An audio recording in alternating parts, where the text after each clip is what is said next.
A Galaxy S24 may have display color problems due to issues with settings like eye comfort shield, outdated software, or app-related bugs, and in some cases, potential hardware defects.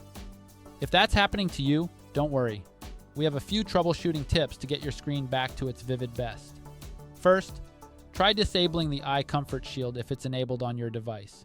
Swipe down from the top of the screen twice to access your quick settings and toggle off eye comfort shield. Once disabled, the screen will stop applying the blue light filter, and your colors should return to their normal, natural tones. Another effective way to resolve color issues is by adjusting the screen mode. Samsung offers several screen modes that tweak brightness, contrast, and color temperature to suit your viewing preferences. Switching to a mode like Vivid might enhance the colors and make the display pop more. It's a quick and easy way to personalize your screen settings and make sure you're enjoying the best visual experience. Sometimes certain apps could be behind your display issues. If you notice that the color problems only occur when using specific apps, they might be the culprit.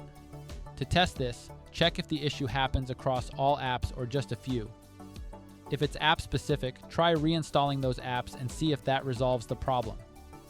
Next, make sure your software is up to date, as display bugs can often be caused by outdated software, and installing updates can resolve these glitches.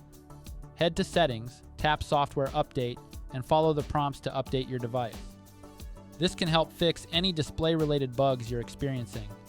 If none of these solutions work and the color issues persist, it might be time to contact Samsung support. There could be a hardware issue that requires repair or replacement. Be sure to provide specific examples of the color problems when you reach out. We hope these steps help you get your Galaxy S24 display looking its best again.